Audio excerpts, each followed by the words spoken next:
Bonjour à tous, j'espère que vous allez tous bien. Bienvenue dans cette nouvelle vidéo de Pumpkin Autumn Challenge. Comme vous pouvez le voir partout sur les réseaux sociaux, le challenge 2023 est officiellement lancé par Guy Mostarier. Et il me semble que j'avais déjà participé l'année dernière et j'avais bien aimé, donc je me suis dit allez, retentons l'expérience, relançons-nous cette année.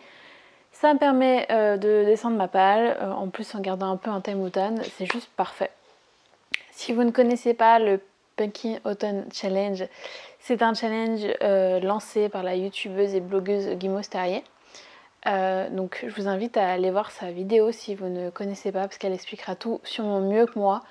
Mais dans les grandes lignes, c'est plusieurs catégories sur le thème de l'automne, avec à chaque fois plusieurs sous-catégories dessus. Chacune est définie par un ensemble de mots-clés et c'est à vous de choisir dans votre pile à lire. Alors ça peut être votre pile à lire, mais ça peut être aussi cette année des séries, des films, des jeux de société, un peu tout ce que vous voulez.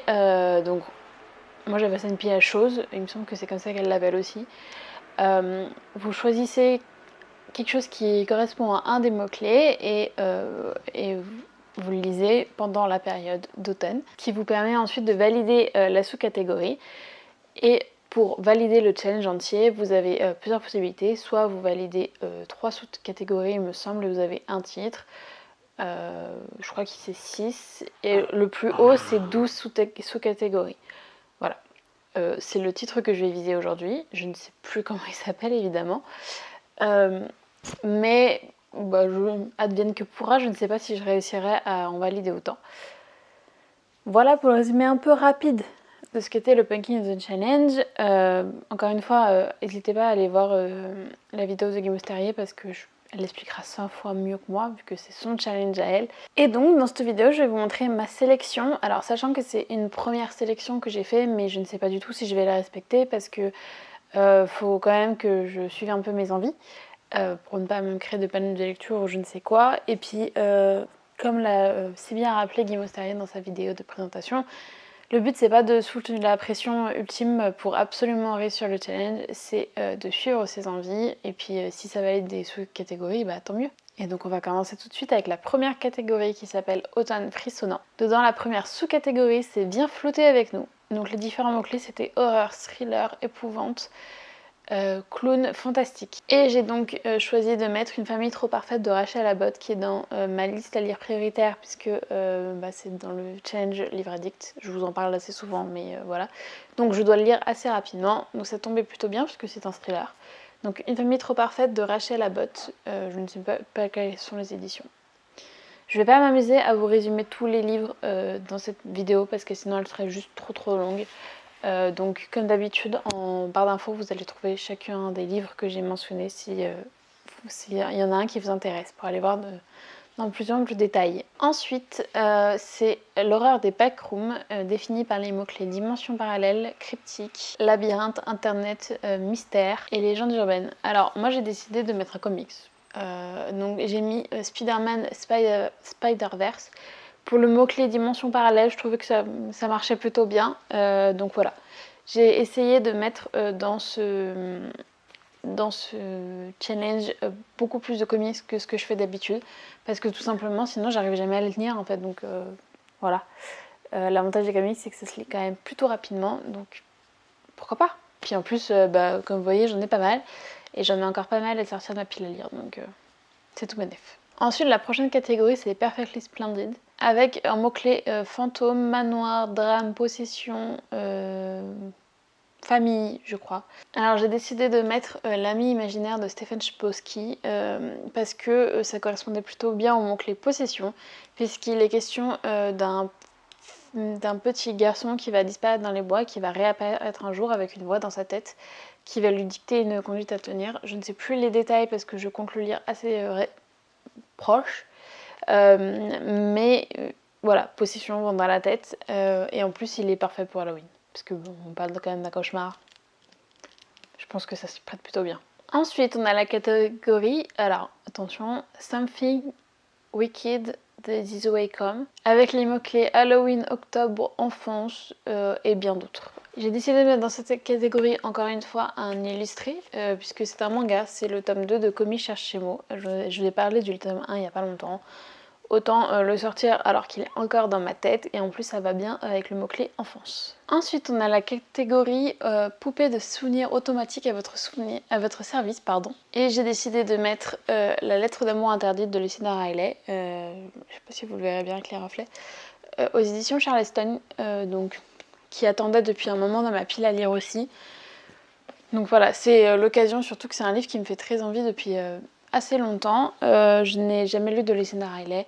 J'ai lui et le premier tome des 7 sœurs, donc je vais commencer par le one shot. En plus je crois qu'il m'a été imposé aussi, donc vraiment tout bénef. Et en plus ça va avec le mot-clé amour. C'est dans le titre, on sait que ça va parler d'amour. Donc voilà, parfait. Ensuite on a la catégorie La Dame Chouette des îles Bouillantes, où j'ai mis encore une fois un illustré, que je tire dans le bon sens, c'est mieux.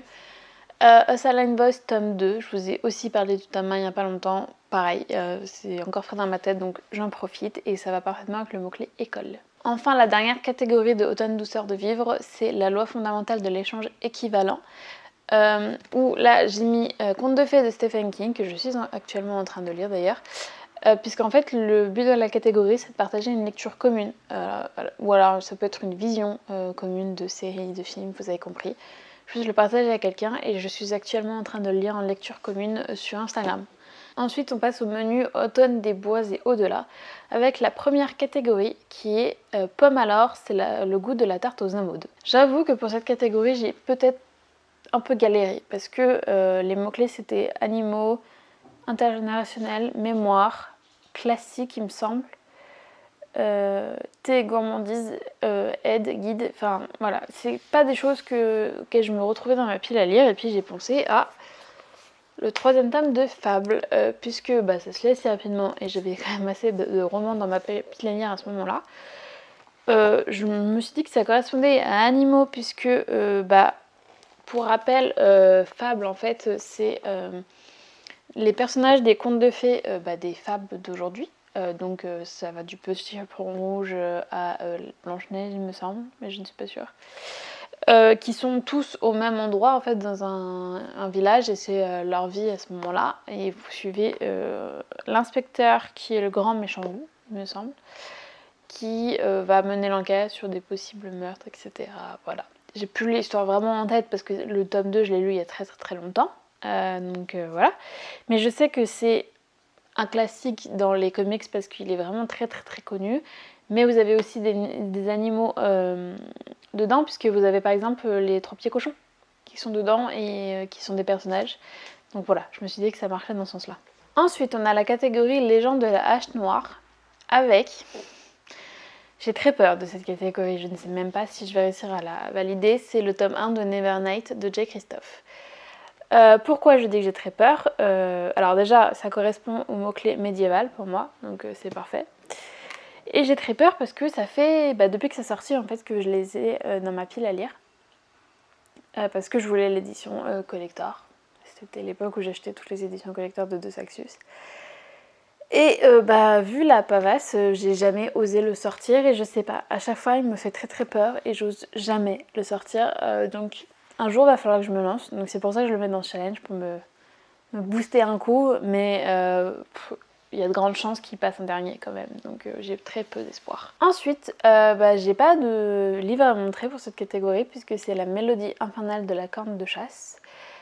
Avec le mot-clé Wyvern, j'ai mis la saison 3 de The Witcher.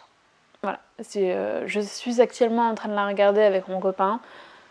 Wyvern, créature, bon, je me suis dit qu'il n'y avait pas plus parfait que ça, donc ça me fera une catégorie validée assez facilement, on va dire. Ensuite, sur la catégorie Rocket Raccoon on the Run, sur le mot-clé SF, j'ai mis La Meute du Visiteur du Futur. Que pareil, j'osais pas sortir parce que mon copain m'a demandé de le lire avant la fin de l'année. CF, la vidéo 12 livres à lire pour 2023. Donc il faut que je le lise, mais vu la déconvenue que j'ai eue avec la BD, je crois que c'était pour le Visiteur du Futur. Pas du tout, je confonds avec HeroCorp. Bref, Visiteurs du futur c'est pareil, c'est la suite officielle de la série, sauf que je n'ai pas vu la série, donc voilà. Donc j'ai un peu peur d'être perdue, mais il me semble qu'on m'a dit que ça pouvait se lire sans. Donc, et puis je suis curieuse de savoir pourquoi il aime tant aussi. Ensuite, on passe au menu automne rayonnant. La première catégorie c'est We'll Always Find a Way, et j'ai mis le tome 4 de The Moon Season de Samantha Shannon avec le mot-clé singularité. Je me suis dit que ça collait bien puisque on les appelle des singularités dans le roman. Voilà, je sais pas si c'était le sens premier du mot-clé, mais ça collera parfaitement parce que j'avais pas d'autres idées tout simplement pour cette catégorie. Ensuite, pour la catégorie L'esprit indomptable de Jo March, j'ai mis Le Royaume des damnés de Kerry Maniscalco, puisqu'il est question de sororité. Donc, je me suis dit que ça marchait. Puisqu'il est question de deux sœurs dont l'une va mourir et l'autre va mener l'enquête et va se faire un pacte avec Colère, un prince de l'enfer. Voilà. Encore une fois, je n'ai pas lu le résumé en détail puisqu'il me fait très envie et que je pense le sortir assez bientôt. Et enfin, la dernière catégorie, Sul Rune de Maureen, qui est donc une catégorie hommage à la bookstagrammeuse Maureen et booktubeuse. Je crois que sa chaîne YouTube c'était le Bazar littéraire, qui malheureusement est décédée il n'y a pas longtemps. Donc c'était une catégorie hommage et comme elle adorait l'Irlande et tous ses contes, c'est le thème de cette catégorie et j'ai décidé de mettre Un bûcher sous la neige de Susan Fletcher puisque ça se passe en Irlande. Donc voilà, en plus il est question de sorcières d'hiver, parfait pour la saison, donc ça collait parfaitement. Voici ma sélection du Pumpkin Autumn Challenge. N'hésitez pas à me dire en commentaire si vous aussi vous le faites et si vous avez publié une sélection. Je suis curieuse de savoir ce que ça peut être. J'adore regarder les sélections des autres gens. J'avoue que je m'en inspire un petit peu par moment. Et puis c'est toujours cool de voir comment les gens ont associé des mots-clés à des livres.